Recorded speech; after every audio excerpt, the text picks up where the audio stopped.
Bonjour à tous, il est midi 25, vous êtes les bienvenus dans votre 12-13 en Limousin. Jouer avec les mots, les faire vivre, les mettre au service de l'imaginaire, de la poésie ou encore du discours grâce au pouvoir du slam.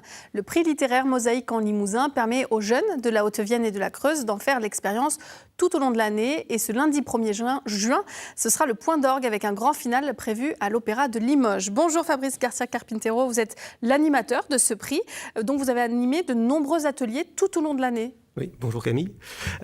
Oui, alors sur le premier semestre 2026, j'ai pu rencontrer 28 classes dans 17 établissements, comme vous le disiez, un peu plus de 600 jeunes, 2 fois 2 heures, des ateliers d'écriture et de déclamation, avec cette particularité-là qui est le slam.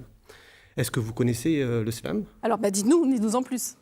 Alors le slam, c'est un mouvement poétique qui a été créé dans les années 80 par un monsieur qui s'appelle Mark Kelly Smith, un poète américain qui participait à des soirées de poésie, de lecture de poésie à Chicago, et il s'ennuyait à mourir. Il dit, c'est terrible, j'adore ces poètes, j'adore ce qu'ils écrivent, mais quand je les écoute lire, je m'ennuie. Donc il a décidé d'essayer de mettre de la vie et du relief dans ces soirées-là, et il a créé un concours, parce que c'est compétitif à la base, le slam. Vous dites que le slam, ça désacralise la littérature? Mais quelque part, oui. Si ça reste sur le papier, c'est de la littérature, et si c'est déclamé, ça devient du slam. Ça permet de partager quelque chose.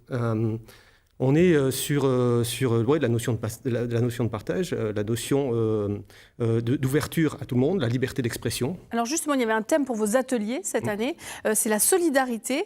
Qu'est-ce qu'ils ont comme vision de la solidarité, ces jeunes que vous avez rencontrés toute l'année? C'est du CM1 à la première. Oui, alors pour les plus jeunes, la notion, elle n'était pas très claire dans leur tête. Et c'est pour ça que c'était nécessaire de traiter cette notion-là, qui n'est pas évidente. On avait suivi l'un de vos ateliers au collège Pierre de Ronsard à Limoges. Je vous propose qu'on écoute un court extrait du reportage qu'on avait fait. On entend des collégiennes déclamer un slam sur la solidarité. C'est quoi la solidarité?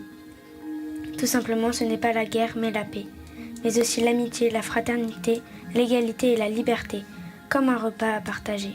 Ma famille m'a dit protéger pour aimer, il faut percevoir pour aider, il faut écouter pour aider aussi, car l'émotion c'est doré, c'est prisé, il ne faut pas les sacrifier.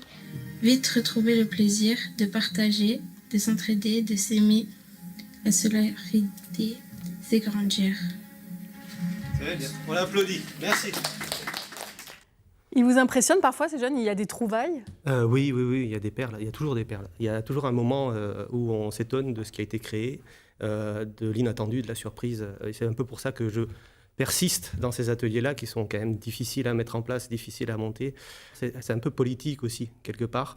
Ça permet de poser des graines et attendre que ces graines mènent à des fruits, et en espérant que peut-être quelque part il y ait des vocations aussi derrière. Et ces fruits, ils seront donc donnés lundi sur la scène de l'Opéra de Limoges. C'est ça, un représentant de chaque classe va monter sur scène, pour représenter sa classe, effectivement. Et on a cette chance-là d'être accueillis par l'Opéra Théâtre. Et je remercie la mairie et je remercie tous les dirigeants de l'Opéra. Ça sera une belle après-midi. Merci beaucoup Fabrice Garcia-Carpintero, donc animateur de ce prix littéraire Mosaïque en Limousin.